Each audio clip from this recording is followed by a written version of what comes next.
Welcome back to Practical Wellness Podcast. We are here for episode 9, and today I have Katie Helton, and we've got a lot to talk about. We're going to be talking about FDA and governments and what is really the problem behind our healthcare system and what's happening. So I love having Katie here. And, you know, the biggest problem that I have is accountability. You know, and I was thinking about this the other day because with what we do and we see people all day and we talk about, you know, how some people feel like, man, why can't they just change their ways? Like, it's not that hard, just change. And we typically blame people before we blame corporations. And when we look back in time, it's happened through the tobacco industry and it's now happening through the big food industry. And it's like, why do you guys smoke? Like, it's not that hard, just quit. Well, we forget that back in the day, doctors were pushing it. And doctors were, you know, prescribing it. And now all of a sudden, it's the people that's the problem. I can't believe those guys still smoke. It's not the corporation. We don't talk about the corporations. Now we talk about, like, why are you so overweight? Don't you know what that does? Like, it's easy to change your habits. I can't believe you do it. And we don't blame FDA or corporations that are marketing to us and that are putting these chemicals in our food. And there's a correlation between big food and tobacco industry, a huge correlation. Absolutely, there is. Those addictive substances, they're hard to stop, right? And we see that, like you said, with smoking, and we see it with food. It's the same addictive substances. And so how are you supposed to break away from that? It's so hard. I mean, at every level, we are setting up the American people for obesity. I mean, this food, the bad food, is cheap, it's easy, it's quick, and they advertise it. It's in your face all day. They make it colorful. They make it addicting. They market it to your kids. Lots of sugar. So then your kids they continue saying it's safe. Continue saying it's safe. And so you as a parent, you're just trying to get by, right? And we want to be really clear. This is not mom shaming or parent shaming or anything. You are up. It's an uphill battle, and we struggle. I struggle with, my 2-year-old too. You give them one Frito, and then they see it one time in the grocery store, and that's all they want. And I'm sure it's the same with sugary cereals. You give them Fruit Loops one time, and then they see it, and then are you going to have a meltdown in the store? Or are you just going to buy the dang Fruit Loops, right? You're going to buy the Fruit Loops. So, I mean, it's an uphill battle. These foods are so addictive. But why aren't we blaming FDA? Like, where is FDA accountability? I brought this up on the last podcast when we talked about that 7-year-old who died from malnutrition. This 7-year-old died from type 2 diabetes. It's very different from type 1. Type 1 is something that is diagnosed in a young child, and it is where our pancreas does not excrete insulin appropriately. For the longest time, type 2 diabetes happens over time because of the things that we eat, but even we don't realize there's some chemicals that we have known now that induce type 1 diabetes. Absolutely. But this was type 2 diabetes induced into a 7-year-old child from eating Mountain Dew and all of the bad foods. And when you looked at that parent, you could see that they didn't know any better because they did it to themselves. Like you could see that their medical list was probably a mile long, but now they're serving 7 years in prison, but not a single person. And the FDA has any accountability for allowing these to still be bought and sold in America when no other country allows it. And right now we've got people that are protesting at Kellogg. I applaud you. Keep protesting. I may join you soon, but we should be at FDA, in my opinion. You want to take a trip to Maryland? Like, we should be at the FDA because at this point, we can't even hide the fact somebody's getting paid off. I'm sorry. I said it. I believe it. It is to the point of that it is so bad that somebody is profiting a lot of money on allowing these chemicals to continue to be sold in this country. It is happening. I don't care that I said it because it's true. At this point, how can we deny that fact? Right. No, absolutely. You're not wrong. I mean, and why in every other country do they get these safe products and we get these cheaper garbage ones? Yeah, go check out Kellogg, and check out their brands in Canada? Yeah. It was, I think, the Food Babe is her Instagram tag, and she's the one who went to Kellogg's and protest, and they wouldn't even see her. By the way, I mean, she had how many signatures? There was multiple people out there, and right, and they're not going to change unless the FDA or someone big comes along and says, you have to change, or if we all get together and we stop buying their product. And I bet if they even saw a 5% decrease, they would change their ways, but they're not, because this food is still so addictive, and the message is getting out there slowly. I think people are starting to wake up, but it's not where it needs to be. Do I pray that Kellogg changes their ingredients? Honestly, I don't care because I will never support Kellogg again. Yeah. Like, I just don't believe in supporting a business that could, with knowledge of knowing that these are harmful chemicals at this point in time. I don't believe that these companies started out by saying, okay, I'm going to make these foods, I'm going to make these chemicals, it's going to be the downfall of America, they're going to be so sick. That didn't happen. No. But what happened is over time they figured it out. Right. They know now. You make so much money and it's so much cheaper, and you know, it's money speaks. Yeah, money talks. And we've got to learn, this is another reason why I don't believe in big administrations. This is another reason why I believe that we have got to pull back and we've got to have more, smaller organizations. Our food has got to come local. We've got to have small farms, and you could even bring up the healthcare system in this aspect to say, look at what's happening now. It's getting pushed and pushed. You are going to see, mark my word on this, mark my word right now. I said this today. You are going to see wellness centers start popping up, out of healthcare administrations, because they're going to realize that now the people now we see they've been so profitable. Now, how are they going to shift their dynamic so that they can still be profitable off doing wellness? Yeah. We're going to see that. Yeah. I hope we do. I hope that they do. I hope we do. But transition to some type of wellness within the primary But in the system, same aspect, we have got to realize that when we allow administrations to grow so big, you can't not keep ethics in those types of businesses. And if you want my true belief, healthcare, hospitals, they need to be limited to acute care. We need emergency medicine. We need specialty medicine. We need hospitalizations and the ability to treat patients through science. We need that. But primary care providers need to wisen up and realize that they do not have to work under an administration. And they can come out and start taking care of people in a more wellness, holistic way. And then we have hospitals that will handle emergency medicine situations, but we can't let them stay big. But you have to think, why do hospitals have primary care in the first place? They only do it for the referrals to make the big money. That's why they have primary care. Hold on, Katie, because are you talking kickbacks though? We're not. Are we talking kickbacks? And a lot of people, and when you create it in a system to where it is a system, it's not necessarily a kickback. But I can tell you that I've been in situations within the hospital setting that the setup of it was absolutely a kickback. When they tell me, like, you need to advise all of your patients to guide them to only go to one particular pharmacy, and if you don't do that, that's going to affect your bonus. That is an absolute kickback. Yeah, internal referrals. If you get bonuses off internal referrals, right? Then you're always going to refer internally, and it may not be the best provider. So it's there. It's there within the hospital system. And I'll guarantee you, I can promise you one thing: I never got my bonus because I will always do ethical practices. It's my license. Even though when I'm working under administration, just because they tell you have to do this, and this, I am going to be guided on my ethics and my license. And that's the oath that I took. And it had nothing to do with the healthcare administration that I'm working for, which is also now why I own my own wellness center, because I believe in ethical business. Absolutely. But we've got to start taking care of people in an ethical setting. And big healthcare administrations, if you're not looking those people face to face, eye to eye, you're going to take their money every day. You're going to sell them products that are not legit, that are not actually even helpful, because you don't have to see that face. You don't have to look that person right dead in the eye and say, I'm going to sell you this product today. It's not going to work, but I won't see you anyways. And we don't do that in our business. We just can't. But that's what happens when things grow big.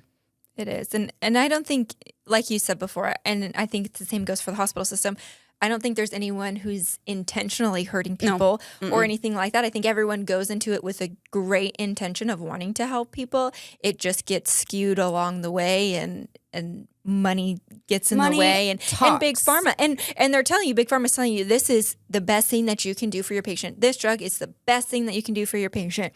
And so what are you going to do? Well, you're going to do the best thing that you know how for your patient. But even our school systems are guided. Our college education was guided, Katie, by an agenda. Yeah. And I've had to literally think about this myself, because my kids are of college going age, and talking to both of them, and one of them's in college right now, and I'm thinking, really identify what you want to do. Don't just jump into college because it's the cool thing to do, because I look back at my college and I was big pharma taught. completely Big Pharma taught. You know, what has taught me what I know now and what I drive now is the things that I have taught myself and my mentorships that I had throughout the healthcare system, in which they taught me to watch these things, be careful of these things. And it's just sad where it's coming, you know, in healthcare right now and in big food and big pharma. It is driven by big corporations. And until we stop, we've got to stop. Who funds them? Right. We do. You're going to buy it. You're going to buy, you know, you're buying all the ibuprofen. You're stacking your medicine cabinet. I guarantee you, everybody has a medicine cabinet in their house, and it's full of all of the cold medicine and all of the things. And you're going to go to the cabinet every time you have a little itch or ache or whatever it is. And we're supporting Big Pharma every time that we do that. You're going to buy the Kellogg's. You're going to buy the candy. And, you know, the Halloween candy that's coming up. Like, we're going to support them. And that's why they're big. And that's why they also control our politics. And that's what we have to start realizing, and we have to start taking care of our own health. Right. And it gets really confusing, and everyone's telling you all these things, and your doctor's telling you this. Just think common sense, and this is Jasha's favorite thing, but think common sense. You know, if you're taking a medication that has all these side effects, maybe that's not the best thing for you. And if you're taking a diabetic medication and it's not curing your diabetes, all it's doing is just bringing down your number, maybe you should think about something different. I mean, those are just common sense things, right? If I'm taking a high dose metformin and I am bloated and having diarrhea all the time, maybe it's not the best medication for me. Yes. Maybe it's actually doing something internally to me that it shouldn't be. I mean, if there was a perfect medication out there that had no side effects and it was curing diseases, we'd be all for it. We would be all for it. But there's not. No. There's not. Every medication. I mean, how often do we see patients, they're taking a blood pressure medication and they feel like absolute garbage? We talked about this the other day, though, right? Because what's happening is, they get some sort of agenda and they say, okay, and Big Pharma puts these out. Right, puts the numbers out to say, if your patient has a blood pressure that is out of this range, you've got to start them on this medication. This is the protocol. You get them on it. So we've got patients that are going to the doctor, and then they see their blood pressure. Oh, you're too high. Start this. Like, white coat syndrome is real, for one. We should not be treating situational blood pressures. We should not be treating fight or flight. We shouldn't be treating what their blood pressure is when they're coming to see you, because they're going to see you for 5 minutes and they're already stressed out about the appointment. And then what happens? They make these regulations, and we are actually controlling blood pressures too much in this country. I saw it in the kidney specialty over and over and over again. They would go, then they get sent to us because now they have acute kidney injury, and we get them and we're like, man, you're on a lot of blood pressure medicine. You ever check your blood pressure at home? Well, no. Could you please take us a daily recorded blood pressure? And they're hitting 80s over 60s at home because nobody even thought to, for one, educate the patient on what blood pressure medicine does and the risk of low blood pressure and how to find signs that you're on too much. And we're killing organs. You're killing organs when their blood pressure is that low, and that's why we see it in the kidney specialty. But it's Big Pharma driven. Right. I'd say cholesterol. I think we talked about that on our last episode. You know, it's the same thing. It's all Big Pharma driven. Big Pharma driven. We've got to stop. We've got to stop and start connecting the dots. And to every single provider that ever watches this, because I have a lot of respect for healthcare, and I have a lot of respect for the people that work inside healthcare. And I was one of them because we can be so easily blinded. I just challenge you to step back and look. Take a look. You know, just in this week in my wellness center, I have diagnosed lupus. I saw a patient that is now seeing so many specialists. She's got so many complaints and diagnoses now. They find a positive ANA, which is what? Autoimmune. They see that, and then they can't ever pinpoint exactly what it is. We talked about this, right? And then they get bounced around within the system. They get added on all these meds. They get, okay, now we consider methotrexate. Why are we not saying, you know, when you let flare-ups of autoimmune diseases happen, we are causing damage. So we believe in science. And so if you come to me and we have this issue and we say, okay, and we're seeing it in young patients, Katie, these are young patients. Younger and younger. And if I see this patient and they say, I am so addicted to food and I am so addicted to my habit, even though I know that it is causing my disorder, I cannot stop. I am going to have to treat you with meds. I am.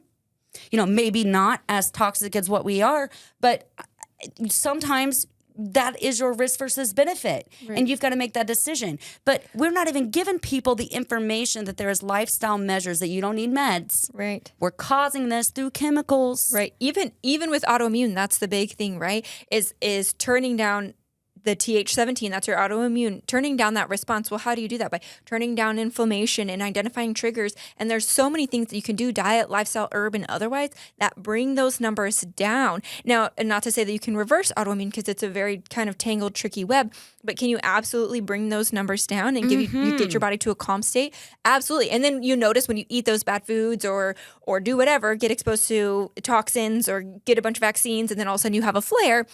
Well, that's why, and that's part of it. But there are things that we can avoid to bring those numbers down and we bring to a steady state. And we're not so. Everybody that sees me knows that I'm realistic, and I say that we live in a culture to where it's so hard and everything is so bad that good gosh, Katie, we'd be running for ages. Like, how far do we run? Like, where do we run to? But we've got to become knowledgeable in understanding what's happening and learn to navigate this and get rid of everything that we can. And I can promise you one thing that I've never done in my house is ever bought Kellogg's again. I bought it once. Oh, for that video that we're going to do for a TikTok to show people not to buy it. And I literally sat there after I did it and I'm like, I can't believe I just bought this. Right. I want to return it. Yeah. Because I don't want to support the unethical, and at this point they know. At this point they know how it's affecting our children, and our primary care providers, our doctors and physicians, they are so overwhelmed, they are so busy, they are so back to back because it's so pushed to be that way that they don't even get a second to breathe and step out and see what's happening. But I challenge them to, and I challenge them to step aside and take a look. And how many people did they see today with autoimmune complaints? Just autoimmune complaints in our younger population. And we got to start fighting back on this and realizing that it's going to take the people to make the changes. Yeah, or I would even say, how many people did they see with metabolic complaints?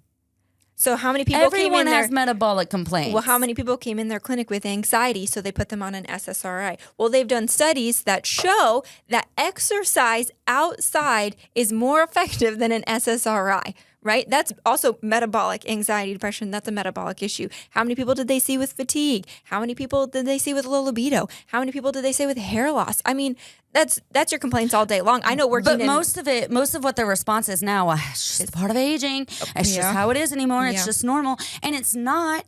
And since you're bringing up drugs that we just naturally do, I want to talk about PPIs. I want to talk about pantoprazole, Pepsid. I have a funny story about my mother-in-law, but I may not say it because she might get mad at me, because we have a culture that we are just used to taking a pill to fix a problem. Taking a pill to fix a problem. We don't even think about what taking that pill means, right? So let's consider what's happening. We've had acid reflux. How many patients in America have acid reflux? I could probably look that up. We should look that up. But it's a lot. It's a lot. Look that up, Katie. And every single patient that I see is on a PPI. And if they have been, the normal story is, oh yeah, about 20 years ago, I had some acid reflux and Dr. So-and-so put me on this back in the day. And I've been on it ever since. I'm like, oh, so we never looked at that again? An estimated 15 million Americans use them. Use them. So I want to explain what's happening, right? We get acid reflux from what? The excretion of bile within our stomachs in order to break down, and it's a form of digestion. It's a process of digestion. So when we eat chemicals that our body's like, don't quite know what to do with that. Or when we eat bad food that's hard to digest and our body doesn't know, all we can do is produce more acid, right? You develop acid reflux. So now you're like, man, that's coming up. And not to say that we can leave acid reflux untreated, right? Because causing that irritation is esophageal irritation. We have to fix it. But the answer is not a PPI, because the minute you take that PPI, what are you doing? You are shutting down digestion. You are slowing your metabolism. So say that food you ate caused your body to say, oh my gosh, they just overloaded me with a crap ton of bad food that I now have to excrete all this acid. And so then you turn around and you take pantoprazole or Prilosec or Pepsid and you're like, man, that hurt. What happens to the food? Not digested. You just slowed down metabolism. Yep.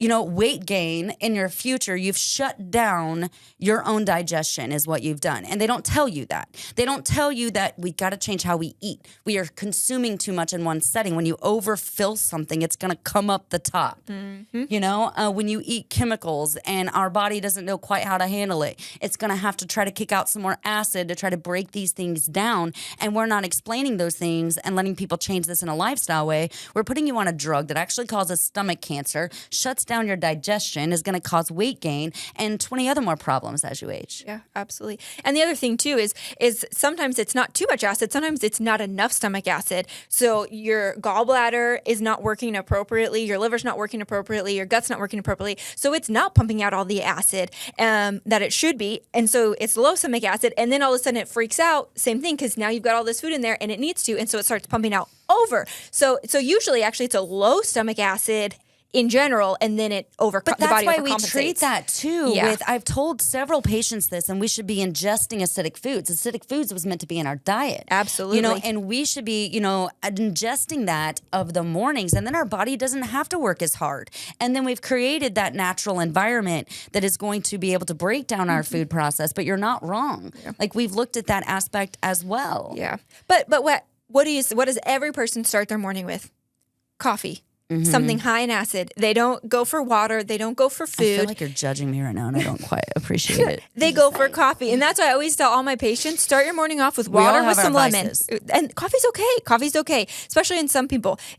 Genetically, in some people, coffee's like amazing, and they do really well on it, actually. So I think coffee's fine-ish, but don't start your day off with that. That's basically my point, right? Start your day off with some water, with some lemon. Yes. Don't just make coffee so hard on the stomach, so hard on the gut, the first thing that you put in your gut, right? And then expect to have a great, healthy day. It's so true. And then look at how, because I have a lot of patients that say this, and they're, I wake up with so much acid reflux. Like, what? We have created, also, dinner is our biggest meals. Mm-hmm. Then we sit down on the couch and we do all that emotional eating, and we just engorge ourselves. With chocolate, acid with wine, acid with alcohol, acid, and then we wake up. Then we go to lay down flat. We're like, what's coming up? What's happening to me? Why is this happening? We've got to and this is why I say, I think one of my favorite things that you said today was that you say that I love the fact of common sense. And I do. No, if you don't love common sense, what can you love? Well, but we've got to go back to it. They've confused us. They have confused us. And that goes back to like the glyphosate and everything they're spraying on our foods, right? And it's common sense. They're saying there's no studies out there that prove that it's bad for you. If it is killing bugs, if it is destroying, and they know this, if it is destroying bugs at a cellular level, destroying their mitochondria, and everything that it touches, why would it not affect us? So let me ask you this. Why is there no research that shows that could be harmful? Because they haven't funded any. And, and they won't. So you remember that whole saying, trust the science. I no longer believe that. Right. I no longer believe that. And that's Don't why you trust just have the science. You have to go back to the common sense, because you'll find science for anything. Everything. Right? And that's where we have kind of talked about wellness aspect. And I can tell you, building this business and doing this, I have always wanted to be an ethical provider and only recommending things that are absolutely beneficial, that are cost efficient, that will help my patient. And over time, when you and Sam joined me, I was very hesitant on supplements. I was very hesitant on many different things because you could also see a wellness world growing too big, becoming more profitable off of things that maybe aren't that helpful. And you guys really taught me, yes, I gotta love vitamin D, right? Yeah. But I was tainted. And the reason that I was tainted was because if vitamin D is done wrong, it's very unsafe. It's very unsafe if done wrong and recommended in a wrong way. And I have personally seen that in my experience. Yeah. I've put that 30-year-old on dialysis and had to send her for a kidney transplant.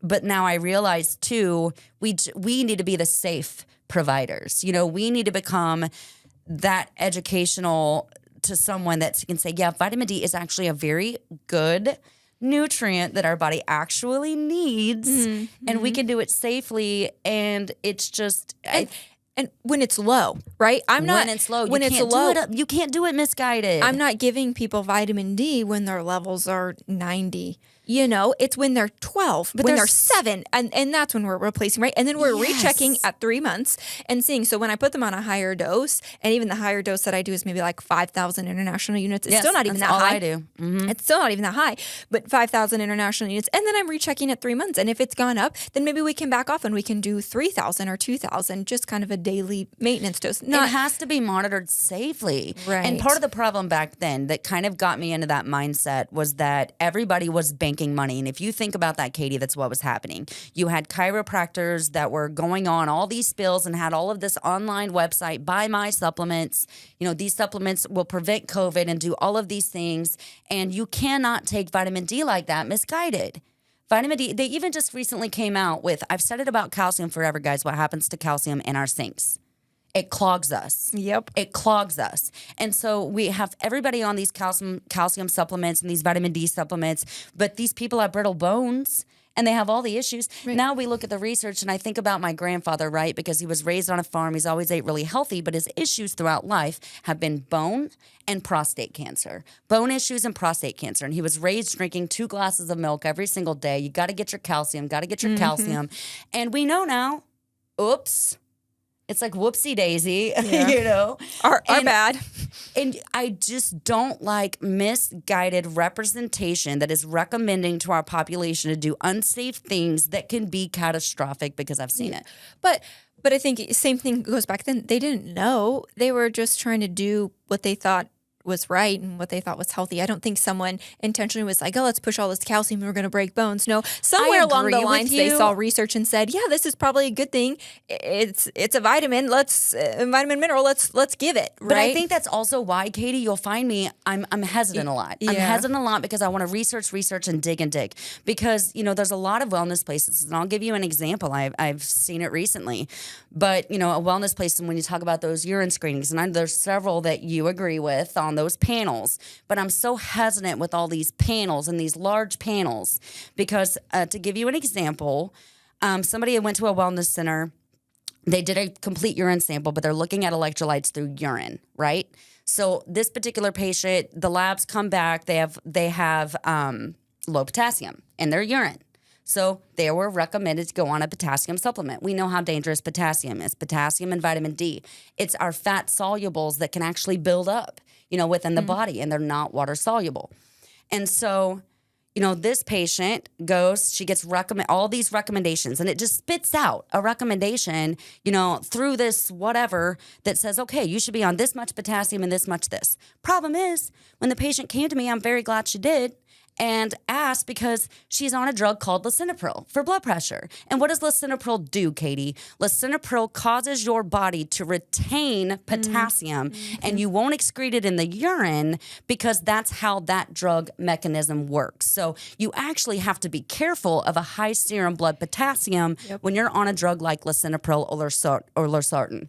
So even though it wasn't in the urine, when I looked at her last blood level, it was 5, which is the high end. You put her on potassium supplements, what's going to happen? Right. There is a segment of wellness that is a little dangerous right now. And that is where my hesitancy comes from. And I will never, ever mind saying, yep, I hesitated to do that for so long, but I've looked into it so much now. I do believe in it. And I believe that people trust me because I do that. And I'm never going to just jump into something because it's profitable. And we got to stop doing that. We took an oath as healthcare people to do the greatest good for the greatest amount of people. Mm-hmm. And if we're looking at money, we're not doing that. No, I agree. And for me with herbs, and everyone knows that I love herbs, but it's ancient biblical herbs. It's Chinese medicine herbs. They've been around for thousands and thousands of years. And they've worked treating chronic disease very safely.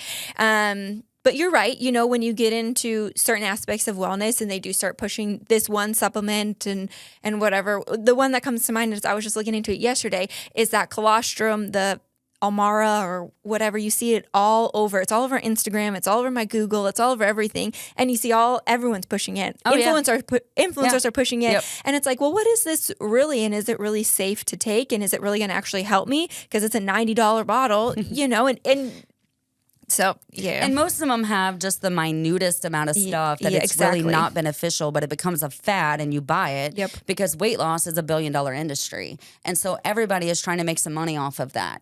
And we just have to be mindful and stop grasping for those things. You know, we need to be more guided in our supplement picks and what we're putting into our body in every aspect of our lives. No, I agree. And that's why, you come see providers like us because we've done the research and we know what's safe, You have to be really, really careful, like you said, about wellness centers now. And it goes back to, like you said, there's all these different testings and what testing should you do and shouldn't you do in these big $400, $500, $600 panels. And it gets very overwhelming. But I think if you just kind of go back to the basics, to your common sense. But I am starting to realize that, like, with all of these patients that are coming to us with all of these different autoimmune disorders, there is a gut problem absolutely going on. Yep. And we know that this is a gut problem. And we don't need PPI is not the answer for that. I can promise you. Yeah. And it's a struggle for these individuals. For one, it's so scary for them right now because they're within this system of something is wrong with me. I don't know what. I'm having to see all these specialists and do all of these things and spend all of this money. And nobody is really connecting the dots. And we've got to start connecting the dots. Healthcare reform is about to happen. I think it really is. I hope it is. I think it is. I hope it is. What they say, there's going to be a 30% decrease in primary care physicians. I think you're going to hit a crisis before you hit any type of reform. It's Are we not already in crisis, though? Right. I feel like we're in crisis mode. When it takes 6 months to get into a primary care doctor. That's crisis. But, even when they go into the primary care, they're not getting answers. They're not, no one's telling them why. Why am I feeling like this? Because they're younger and they're sicker and nobody knows why. Mm-hmm. Why do I have this autoimmune? Well, your body's just attacking itself. Why? It just is. Sometimes that happens, right? But I tell all my autoimmune patients, your body is not attacking itself. The body doesn't make mistakes. It was put in a situation and it's trying to maintain homeostasis, and it's doing the best that it can with all the toxins and everything that you're putting in it. It has to spit out your immune system has to spit out all these Th17s, everything, just to maintain life, right? And so it's not attacking itself. It's trying to keep you alive, and then your tissues just get caught in the crossfire, and that's where you get autoimmune. But nothing is wrong with your body. Your body's not attacking itself. I feel like everyone always says, my body just sucks. I just got the bad one. Something's wrong with my body. Or it's my genetics. And I get it. And here's the problem, though. People, and I'm saying this in the most non-judgmental way because I was back in the day that girl that was like, got to be my thyroid, got to be my genetics. So you'll have individuals that say, well, it's genetic. There's nothing I can do. No, genetics is absolutely from diets, culture, over time. You can absolutely improve your genetics. It's food-driven still. It's chemical-driven still, even when it's genetics. Yep. But people don't understand that. And so when they think it's genetics, it's not anything that I'm doing. So I don't really need to change anything. I just got to take a drug for it because it's genetically a problem. And that's not right. That's not the answer. Nope. You don't have type 2 diabetes just because your dad did. No. That's not why you have type 2 You diabetes. may have type 2 diabetes because your dad fed you. Right. And you created the same cultural habits. And your genetics already was displayed that way. And you're going to pass it on to your children by the same way. Unless you change the lifestyle and then you change the genetics. And that's what people don't realize. And it's mind-blowing when you really realize that we have got to start, for one, helping our children, Katie. Look at what's going to happen to our children if we don't do something. We are seeing people in their 30s getting diagnosed. All kinds of autoimmune, all kinds of issues. Cancers. Younger and younger. Yep. And look at what's happening. So we are so loud right now, and I'm so super proud of it. And I can say I might be in Maryland soon. Like, you may see me picketing at the FDA. I'm just no longer care, Katie. I no longer care. Like, I want to be out that there loud. by herself. I'm that girl. I'm that girl that you're going to find that's going to be out there yelling and screaming until somebody is going to open a door and listen to what I have to say, because it is that bad. It is that catastrophic. It is that unethical, because it is all about profit at this point, and it's got to stop. It's absolutely got to stop. But we got to stop buying their stuff. Absolutely. We got to stop buying this stuff. We've got to start getting educated. We've got to start getting rid of these habits. And that's why we do what we do. We want to help you through that process.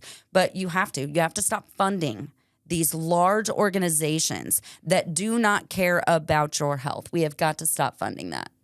Absolutely. I mean, and the change starts with you, right? It starts with one person deciding that they're no longer going to buy those products. And then it trickles down from there. It's a domino effect. And like you said, our movement right now is really loud, and I hope it continues to be really loud.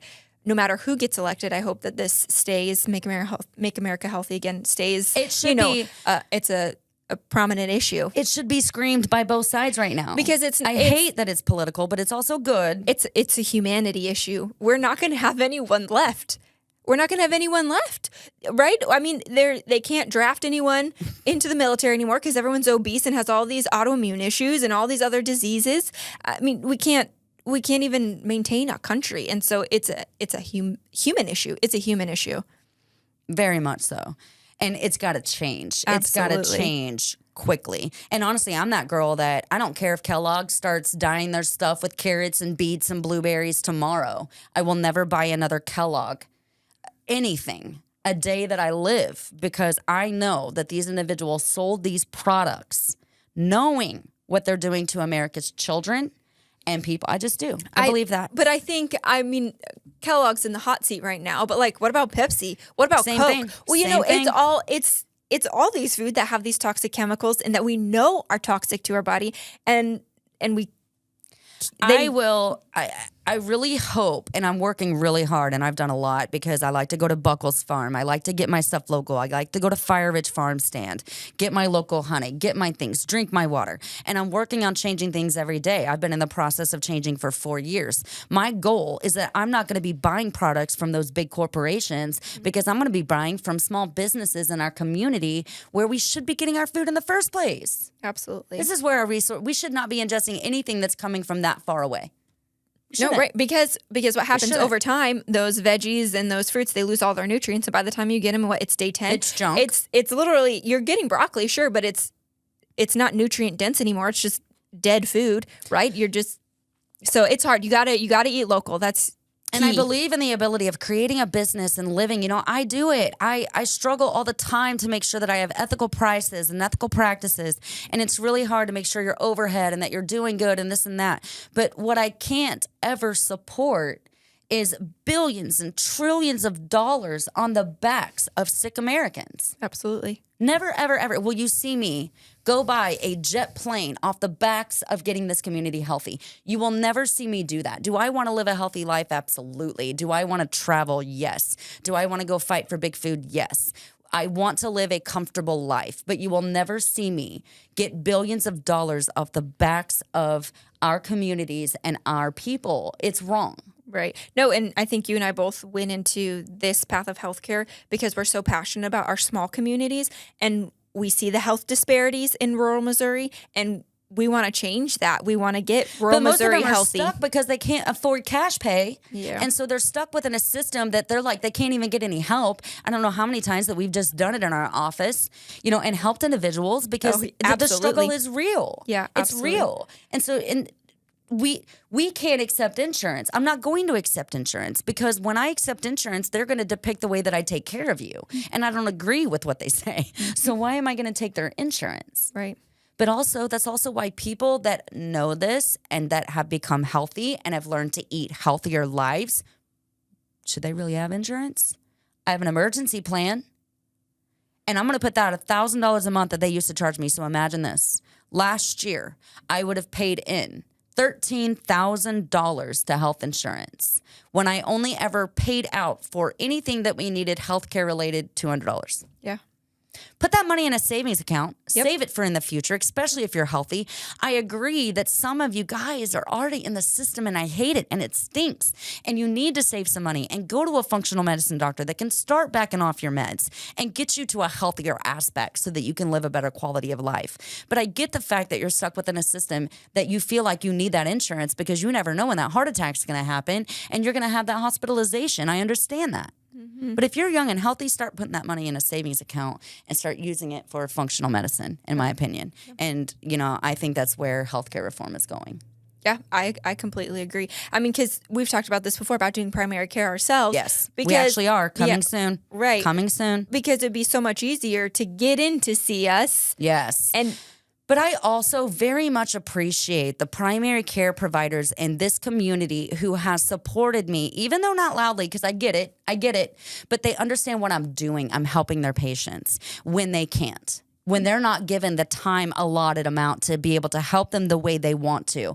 And they send them to us because they know that we are doing that on the back end. So there are good providers out there. Absolutely. Healthcare Especially reform here. is going to bring them out even more so, I believe. And we're going to see more of this cash base. And you'll find people that are going more to emergency plans because I'm going to eat my fruit. I'm going to stay away from chemicals. And I'm not going to pay an insurance company $1,000 a month to wind me through a system and then put me on a ton of meds. Mm-hmm. And I think to get sicker. I'm not going to do it. I think it can be really confusing and overwhelming to people. And so we want to get this message across. Yes. I mean, drink filtered water. Decrease your plastics, get 7,000 steps in a day, focus on fruits and veggies, quality proteins. Start there. Fixing your gut. It's not that hard. Start there. Filter your water, walk, exercise, get outside, get in the sun, sleep. I mean, these are just basic things that don't cost money that you could do. Today, right Easy. now, to feel better, even tomorrow. You could do Absolutely. those things today. And that's just what we're about. And so thanks for joining me, Katie. It is always great to have you on, and it's always great having these kind of individuals that want to fight for our communities as much as I do. I feel your passion. I love your passion. And we will be having Katie on so much more Practical Wellness podcast. Thank you guys for watching today.